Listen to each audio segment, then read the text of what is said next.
Betul tak?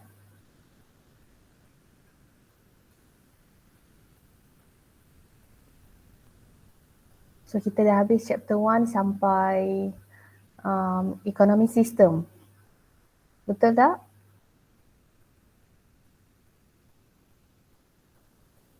Semua? Kita dah habis sampai economy system. Betul tak? For economy system. Betul, Madam. Betul. Okay.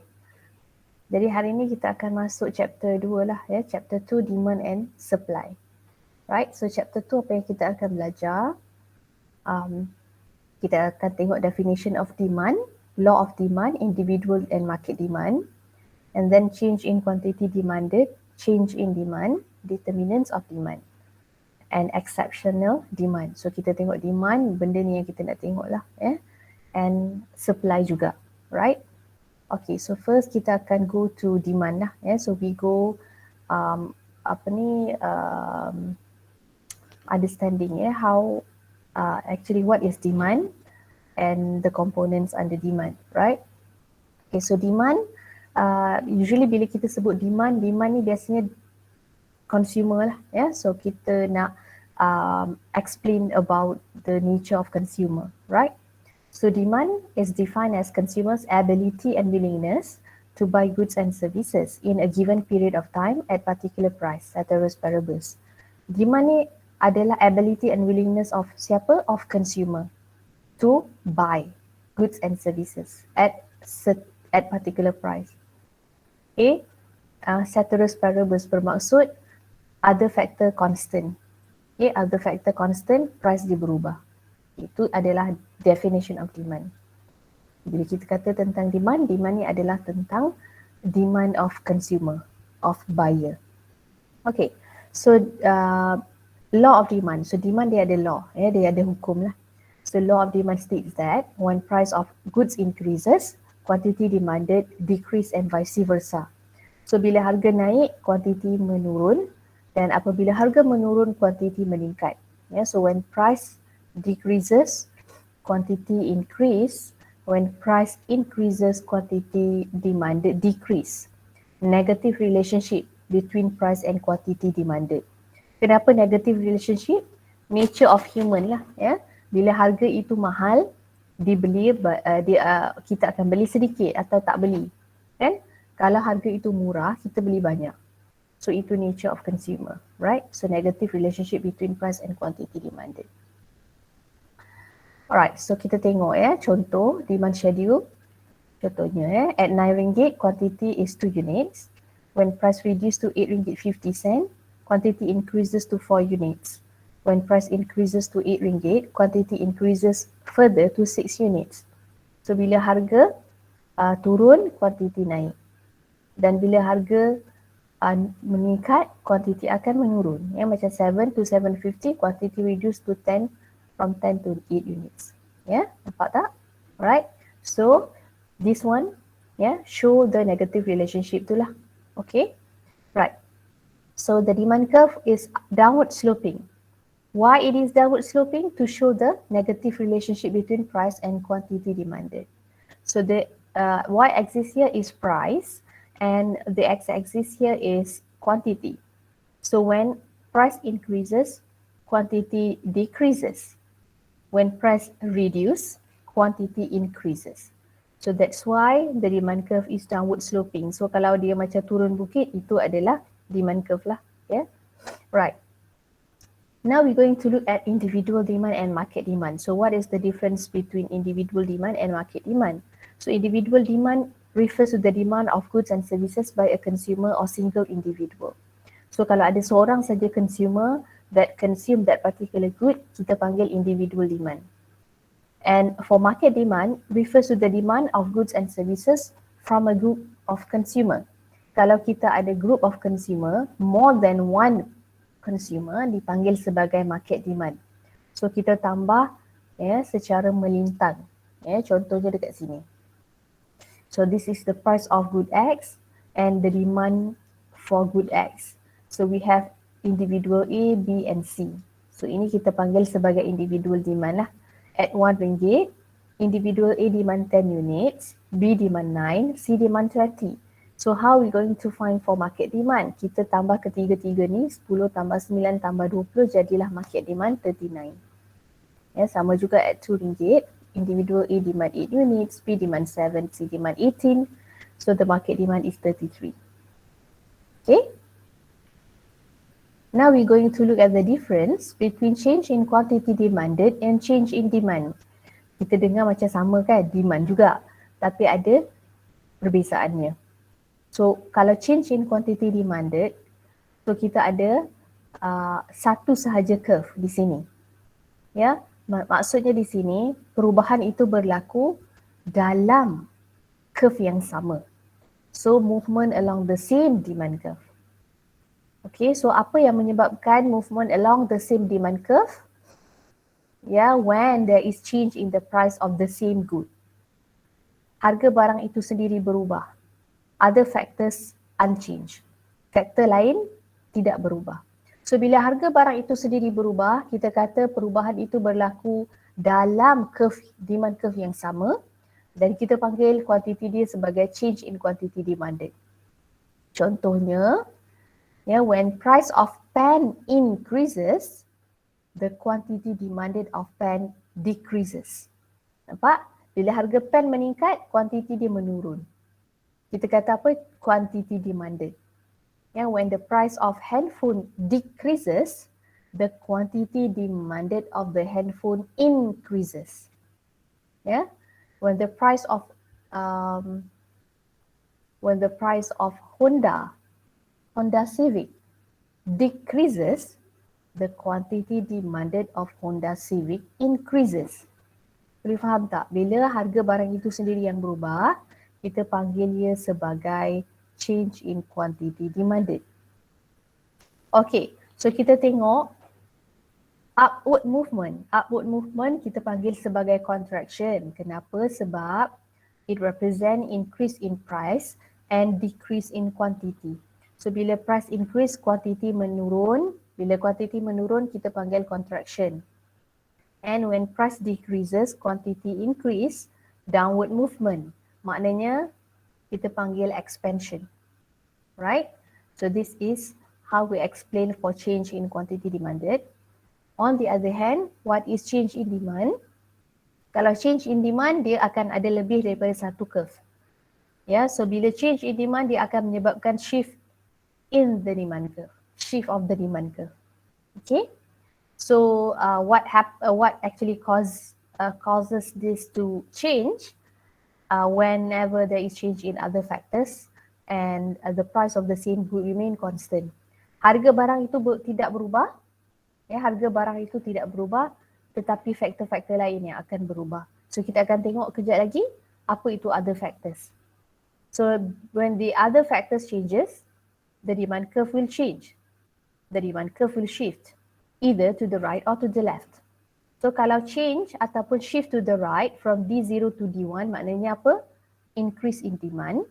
When the demand curve shift to the left from D1 to D0, itu adalah decrease in demand. Okay? So you should be able to differentiate lah apa yang dikatakan sebagai change in quantity demanded, change in demand. Kalau change in quantity demanded, harga berubah. Kalau change harga barang itu sendiri berubah. Kalau change in demand, faktor lain berubah. Okay? Now, kita nak tengok faktor-faktor lain itulah. So, kita panggil faktor-faktor lain itu sebagai determinants of demand. So, these determinants of demand will make the demand curve to shift. Either to the right or to the left. Okay, so we have price of related goods, taste and preference, income level, seasonal factor, size and structure of population, expectation, advertisement. Okay, right, now kita nak tengok price of related good, harga barang lain, bukan harga barang itu sendiri, harga barang lain. Okay, so harga barang lain comprises two types of goods, substitute goods and complementary goods. So what is substitute goods? It refers to the goods that can be substituted with one another atau barang itu ada same nature or same purpose of use. So barang tu dia lebih kurang sama sahaja nature dia. Contohnya macam tea and coffee. Kalau harga teh meningkat, orang maybe akan cari coffee. Kalau coffee tak ada, orang cari tea.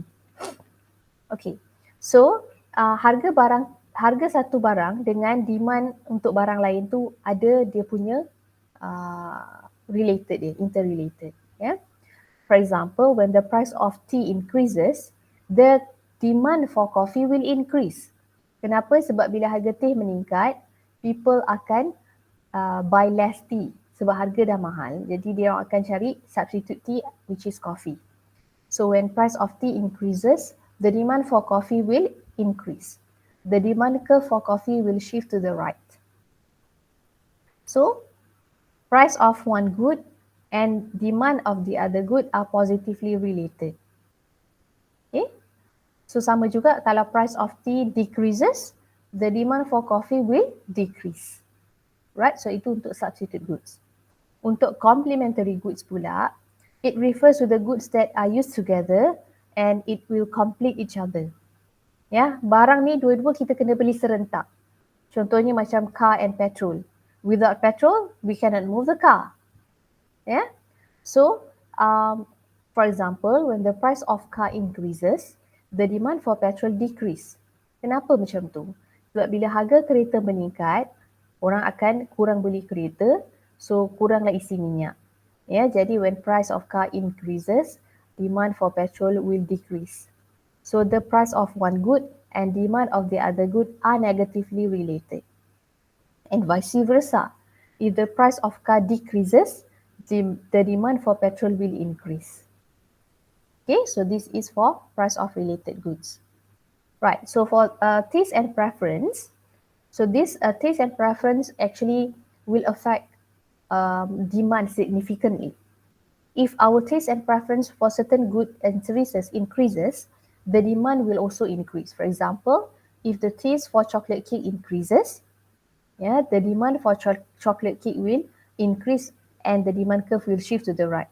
Ataupun when the taste to buy iPhone increases, the demand for iPhone will increase and the demand curve will shift to the right and vice versa. Kalau taste reduce, demand pun reduce. Okay. For the third determinant, income level, right? So usually people will assume that when income increases, the demand will also increase, and vice versa. Bila pendapatan meningkat, demand pun meningkat. Actually, not necessarily the case. Kita kena tengok jenis barang. Under income level pun dia ada dua jenis barang, which is normal good, which are normal good and inferior good. So what is normal good? Normal good are demanded by middle and higher income people. What type of good is normal good is? Clothes, car, television, houses, barang-barang biasa yang kita belilah. So whenever our income increases, of course the demand for normal goods will increase, and when our income decreases, the demand for normal good decrease. For example, kalau pendapatan kita meningkat, kita nak beli television baru, kita mungkin nak beli handphone baru, kita nak beli kereta baru, demand for this kind of good akan meningkat. Okay, so positive relationship between income and demand for normal good. Tapi untuk inferior good, dia berbeza. Inferior good ni demanded by lower income people. Contohnya barang-barang yang berkualiti rendah dan murah. Macam broken rice, harga beras hancur lagi murah lah. Salted fish, ikan masin, second hand shirt. So ini adalah jenis-jenis barang demanded by lower income people. So whenever the income for this kind of people increases, adakah mereka tetap akan beli barang-barang yang kualiti rendah ni? Tidaklah. So bila pendapatan mereka meningkat, mereka akan beli barang yang lebih baik kualitinya. So when income increases, the demand for inferior good will decrease. When income increases, the demand for inferior good decrease. So negative relationship between income and demand for inferior goods. Right? So you all kena differentiate lah normal good dengan inferior good. Dia tak sama. Okay.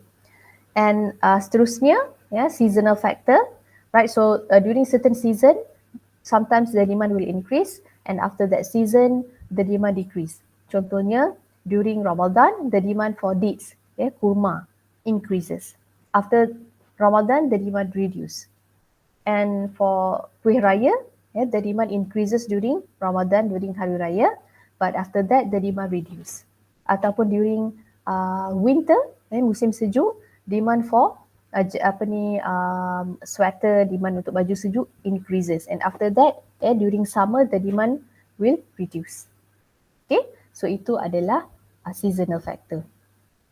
And then population, so kita tahu bila semakin ramai orang tinggal di dalam sesebuah negara, when the size of population increases, and of course the demand for goods and services will also increase, and vice versa.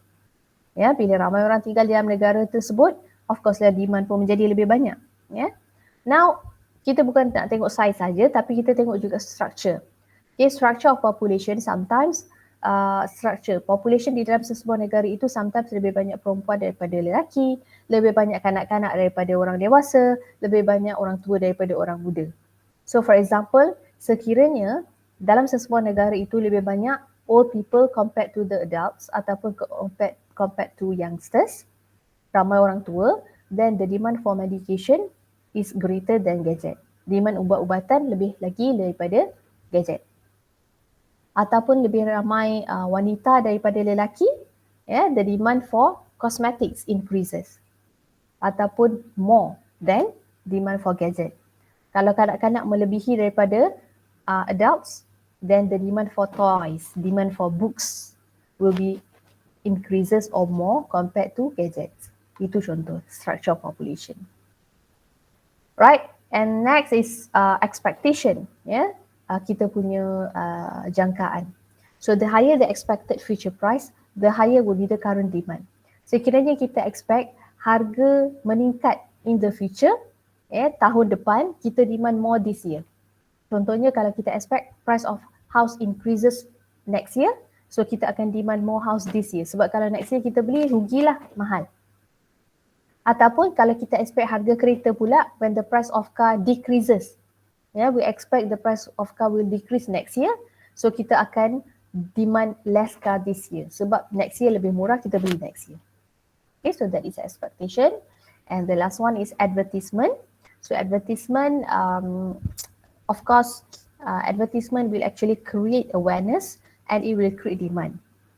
Okay, sebab tu ramai peniaga akan bayar untuk iklankan dia punya produk lah. Sekarang kita tengok iklan bukan saja di television, tetapi iklan juga di YouTube, Instagram, Facebook, banyak tempat dah ada boleh iklankan produk.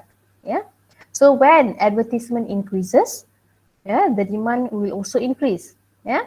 Sebab bila kita tengok iklan tu banyak kali, kita akan beli juga, tertarik. Right, so when advertisement increases, the demand will increase and vice versa. Right, so ini adalah the determinants lah, determinants of demand that will make the demand curve to shift from either to the right or to the left. Dan kita panggil dia sebagai change in demand. Okay, so you have to remember that lah. Alright, okay, now we move to exceptional demand. Exceptional demand. Kalau kita ingat semula law of demand, so law of demand states that when price increases, quantity demanded reduces.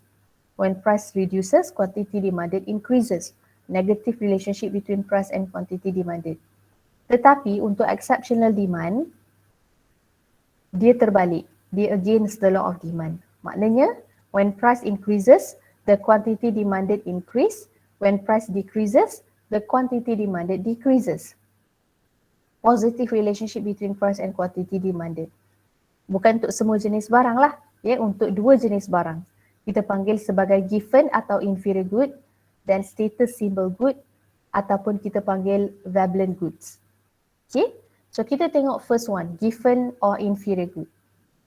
Kenapa kita panggil inferior good tadi tu? Kenapa kita panggil given? Given ni adalah the person yang came out ataupun yang develop teori ni, nama dia given, so kita namakan teori ni sebagai given goods lah. Right? Okay, so given good atau inferior good ni macam mana tadi saya cakap?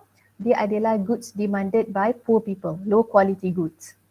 Okay, so whenever the price of this inferior good reduces, the quantity will be less. Ya, bila harga menurun, quantity demanded dia akan menurun juga. Ya, kenapa jadi macam tu? Contohnya di sini. For example, 10 kilogram broken rice. So the price is 10 ringgit. Okay, so P0 lah kita kata, P0. Okay, so harga dia 10 ringgit. If the income is 500 ringgit, so selepas beli broken rice 10 ringgit, berapakah remaining income kita? So remaining income kita adalah RM490, 490. Okay. Okay. So kalaulah harga menurun kepada RM5, so with the same income 500, berapakah remaining income kita? So the remaining income will be 495. So bila harga menurun, nampak tak? Remaining income kita nampak meningkat. So when price reduce, income will increase. Ya, bila income increase, ingat balik, bila income increase, apa berlaku kepada demand untuk inferior good? When income increase, demand for inferior good will decrease. So kita boleh conclude, bila price reduce, dia akan affect income. Income akan meningkat. So bila income meningkat, demand untuk inferior good akan menurun. Okay, so that's why when price of inferior good increases, the demand for inferior good, the quantity demanded will decrease. So itu untuk given good or inferior good.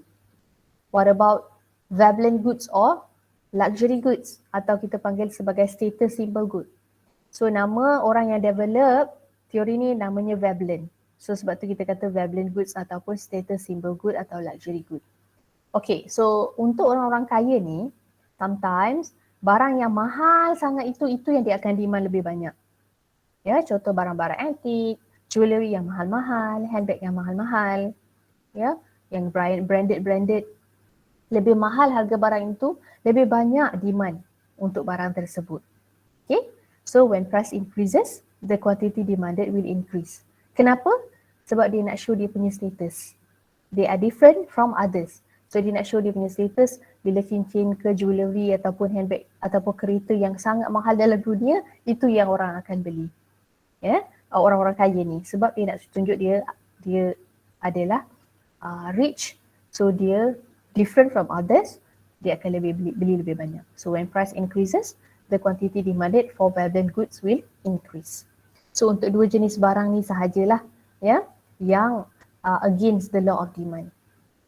Okay? Right. So far okay semua? Okay. Okay, madam. Okay. Right.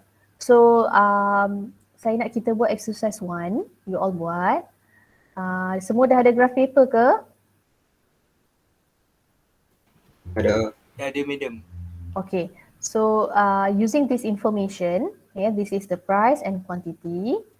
Plot the demand curve on the graph paper.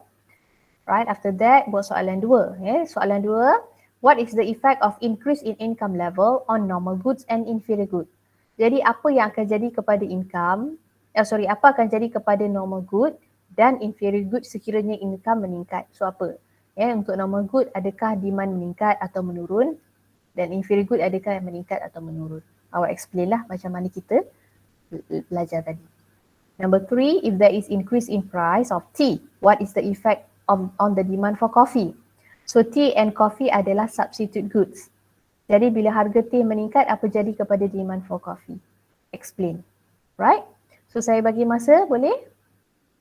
Saya bagi dalam 10 minit. Okay, kita discuss lepas ni.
Okay, saya dah share dalam WhatsApp group lah macam mana nak plot demand curve, macam mana dia punya how to plot the curve and then price, quantity, so we have to label everything lah bila kita draw ataupun plot. Okay, boleh? Boleh. Okay, so untuk soalan 2, what is the effect of increase in income on normal goods and inferior good? Okay, untuk normal good, when income increases, the demand for normal good will increase and the demand curve will shift to the right.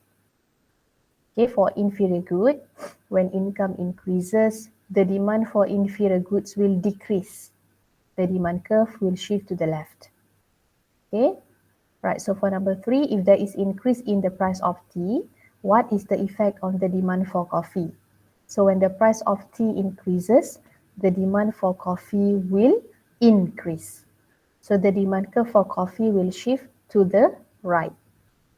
Okay, so macam mana? Boleh faham semua? Faham medium, faham. Boleh. Boleh. Okay, very good.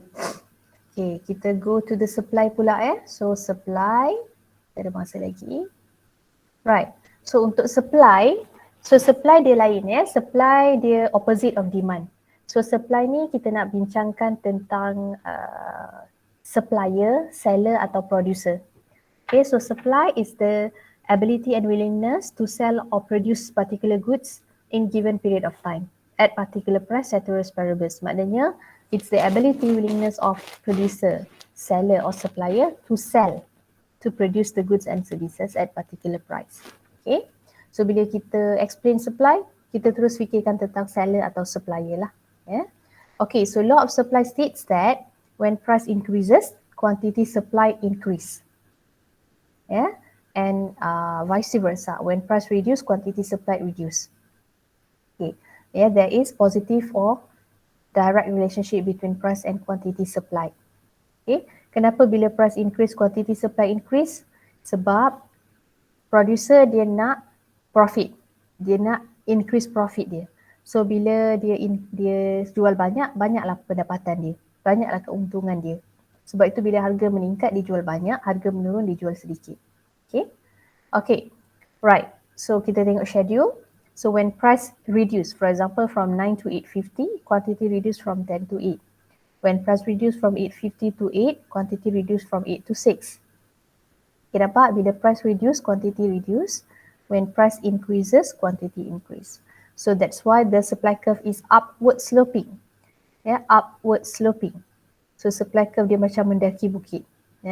Upward sloping to represent or to indicate positive relationship between price and quantity supply. Okay, right. Now, what is individual supply and market supply? So individual supply refers to the supply of a good or service from a single producer. So kalau seorang sahaja yang supply barang itu, kita panggil sebagai individual supply. Kalau there are group of producers, there are group of sellers, kita panggil sebagai market supply. Sama juga macam demand tadi lah. For example, this is the price of good X. So ini producer A, B dengan C. So bila price is at RM1, producer A will supply 2 units, B supply 0, C supply 12. So nak dapatkan market supply, kita tambah secara melintang. Dapat 14. Untuk RM2, A will supply 4, B supply 3, C supply 14, tambah ketiga-tiga dapat 21 units. Okay, that is market supply. Now we go to the difference in between change in quantity supplied and change in supply. Sama je explanation macam demand tadi. So change in quantity supplied bermaksud movement along the same supply curve. The changes is because of the change in the price of the same good.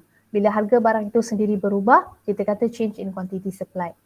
For example, when the price of Honda Civic increases, the quantity supplied of Honda Civic increase. When the price of handphone reduces, the quantity supplied of the handphone reduce. Okay, right. So movement, upward movement maksudnya apa? Maksudnya expansion. Sebab bila price increase, quantity supplied increase. Downward movement is contraction sebab when price reduce, quantity supplied decrease. So this is for change in quantity supplied. So what about change in supply? Okay, bila supply, change in supply maknanya there is shift of the supply curve. So it is caused by the change in other factors. Price of the same good remain unchanged. So bila ada faktor-faktor lain berubah, kita kata change in supply. So the supply curve will shift either to the right or to the left. Kalau shift from SO to S1 maknanya shift to the right, increase in supply. So shift from S1 to SO, decrease in supply, shift to the left. Yeah? Okay. So now we go to the determinants of supply. So ni adalah apa yang akan menyebabkan supply curve untuk shift lah. Yeah, supply curve to shift. Right? So we have the price of factors of production, price of related goods, technology, number of seller, government policy, expectation. Okay, now we go to the price of factors of production. So apa itu factors of production? If you still remember, kita ada 4, land, labor, capital, entrepreneur. So the price of factors of production adalah return to the factors of production itu. We have rent, interest, profit, wages or salary. So when the price of factors of production increases, the supply will decrease. Sebab apa? Bila price of the factors of production increases, cost of production will increase. So bila cost increase, supplier akan supply less goods and services. Contohnya, wages has increases. So bila wages increases, cost kepada supplier tu meningkat sebab dia perlu bayar gaji yang banyak kepada pekerja dia. Bila cost meningkat, dia akan kurangkan supply. Nanti rugi kalau dia supply banyak-banyak. So supply curve will shift to the left. Ya, ataupun bila rental payment reduce, cost will reduce, supply will increase, supply curve will shift to the right. Okay. And then price of related goods, kita ada 2 jenis barang, substitute goods, complementary goods. Okay, kalau substitute goods kita kata competitive supply. Complementary goods kita kata joint supply. Okay, so apa explanation untuk competitive supply ni? So supply of product will decrease if there is increase in the price of the substitute product. Contohnya Pepsi and Coke. When price of Pepsi increases, the supply for Coke will decrease. Ya, sebab apa? Bila harga Pepsi meningkat, supplier akan jual lebih banyak Pepsi sebab lebih untung. Harga meningkat. So supply of Coke akan reduce. Ya. So the demand, so the supply curve for Coke will shift to the left and vice versa. Untuk complementary goods atau joint supply, ya, increase in the price of a good will increase the supply of the other good. Contohnya pen and ink. When the price of pen increases, the supply of ink will also increase. Sebab bila harga pen meningkat, supplier akan jual banyak pen and at the same time kena jual banyak ink. Yeah? So when price of pen increases, the supply for ink will increase and the supply curve will shift to the right for ink. Okay, that is for price of related goods. And then we have technology. Yeah, so technology is actually will help the production process to become to be faster, easier, and cost saving. Yeah, so when the price technology increases, the cost will reduce. Kenapa cost reduce? Sebab tak payah guna banyak pekerja. So kita dah save pembayaran untuk wages di situ. So when technology increase, cost will reduce, and the supply will increase. The supply will shift to the right. Okay, and vice versa. Number of producer or seller, obviously kalau number of seller, number of producer, number of entrepreneur increases in the country, the supply for goods and services will also increase and vice versa. Right, so for government policy, kita ada 2 jenis, ya, indirect tax dengan subsidi. So what is indirect tax? Tax ni dia ada 2 jenis, ya, indirect dengan direct. Direct tax ni macam income tax. Maknanya siapa yang perlu bayar, ya, kita pendapatan kita cecah beberapa ribu, kita kena bayar tax. Tapi kalau indirect tax ni dia tax on expenditure. Ya, setiap kali kita beli barang, kita kena bayar tax. Macam sales tax tu lah, sales and services tax. So when government impose tax to the producer, the cost will increase. Betul? Bila government impose tax, cost meningkatlah sebab producer kena bayar tax kepada government. So when cost increases, the demand, the supply will reduce. The supply for goods will reduce, the supply curve will shift to the left and vice versa. Okay, untuk subsidi pula, subsidi dia terbalik. Efek dia terbalik dengan tax lah. Bila subsidi, government beri subsidi to the farmer or to the producer, government actually help the producer to increase the supply. So bila government bagi subsidi kepada farmer, contohnya bagi racun serangga, bagi baja. So when government give subsidi, the farmer tak payah lagi beli barang-barang ni, jadi dia jimat dekat situ. So when government give subsidi, the cost will reduce and the supply will increase. Supply curve will shift to the right. And then expectation, the higher the expected future price, the lower will be the current supply. Contohnya kalau producer expect the price of house increase next year, so they will supply less house this year.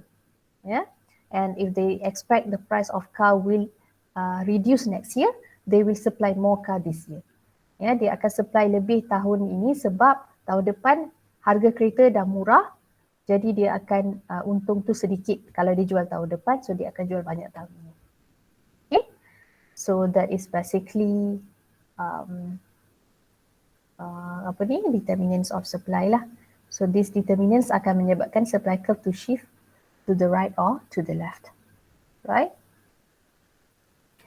Okay, and the last one is exceptional supply.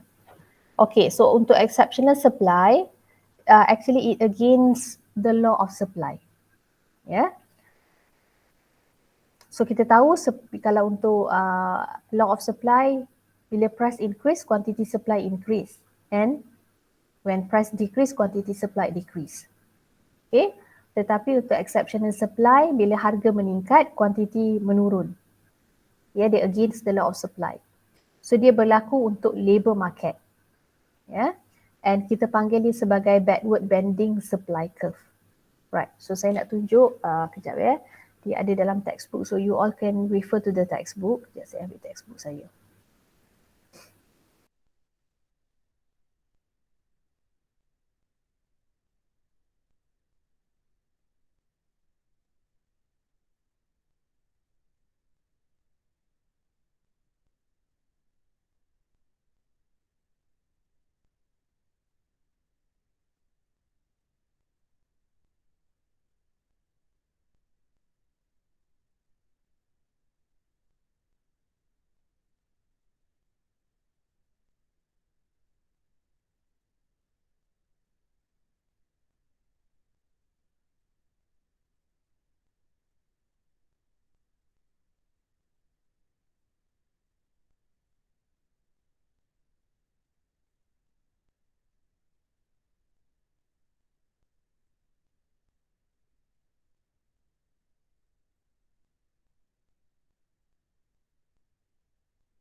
Okay, so you all boleh refer to page 63 textbook page 63. So ini adalah kita nak tengok dia punya figure tu lah, diagram figures 2.14. Alright, so ini yang explain backward bending supply curve ataupun exceptional supply. Right, for example, wages itu on y-axis and also working hour on x-axis. Okay, so wages itu gaji lah, working hour maknanya bekerja, jam bekerja. So bila working hour tu kita go to the right, bermaksud kita akan work more hour. Kalau kita go to the left, kita nak work less. Kita nak have leisure time. Okay, now let's say when wages increases from 0 to W1. So orang ini akan bekerja sehingga H1. H1 tu contohnya kita kata dia akan sanggup bekerja sehingga 8 jam. Sekiranya gajinya W1. Let's say W1 tu 1,500. So bila 1,500 gaji dia W1, dia sanggup bekerja selama 8 jam H1. let's say gaji dia naik ke W0. W0 contohnya gaji dia 2,000. So dia willing to work more hours. Dia motivated to work more hours sebab gaji dia dah meningkat. So dia sanggup bekerja sehingga 10 jam. H0. So ini kita panggil sebagai substitutes effect lah. Maknanya dia sanggup substitutes dia punya leisure time kepada more hours, working hours lah. Right? Okay. Now, bila gaji dia meningkat ke W2, contohnya 2,500 atau 3,000, dia tidak akan bekerja banyak hours. Dia akan bekerja less hours.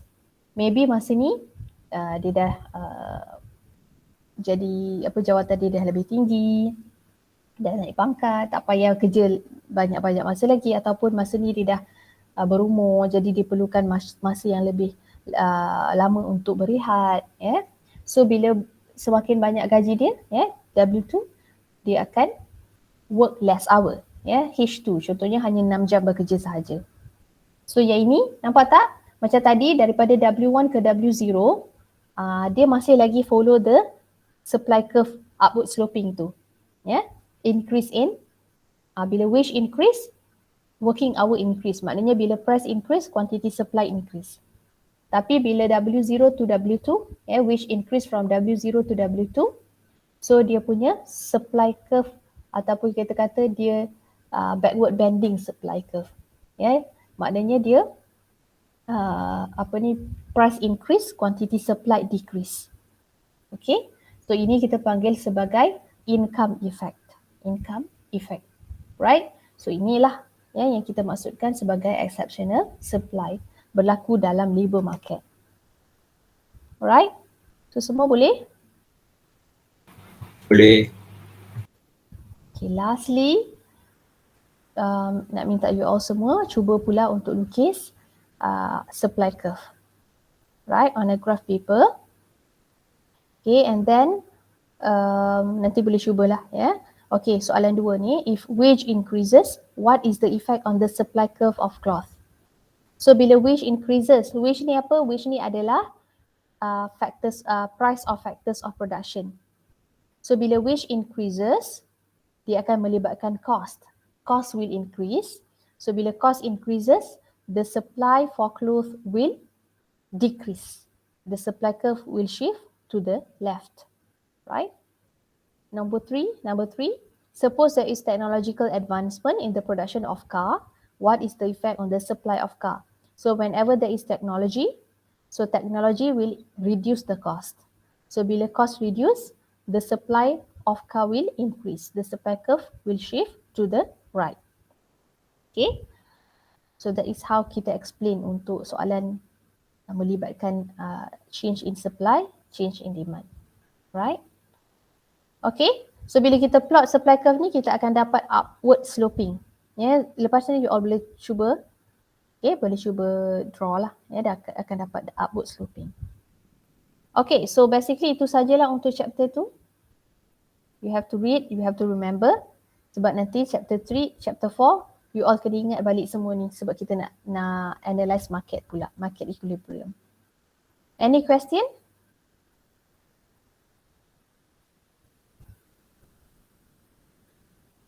Ada apa-apa nak tanya? Tak faham? Atau nak saya explain lebih lagi? Tak ada, madam, saya faham. Faham ya? Alright, good. Faham, alhamdulillah. Okay. So kalau tak ada apa, itu saja. Saya lupa nak minta maaf sebab masuk lambat hari ni sebab saya ada kerja lain tadi. So sorry. Okay, thank you so much for your time. Kita jumpa lagi next class. Assalamualaikum. Waalaikumsalam. Thank you, madam. Thank you, madam. Thank you, Okay, madam. madam. Bye. Okay, welcome. See you next class. InsyaAllah.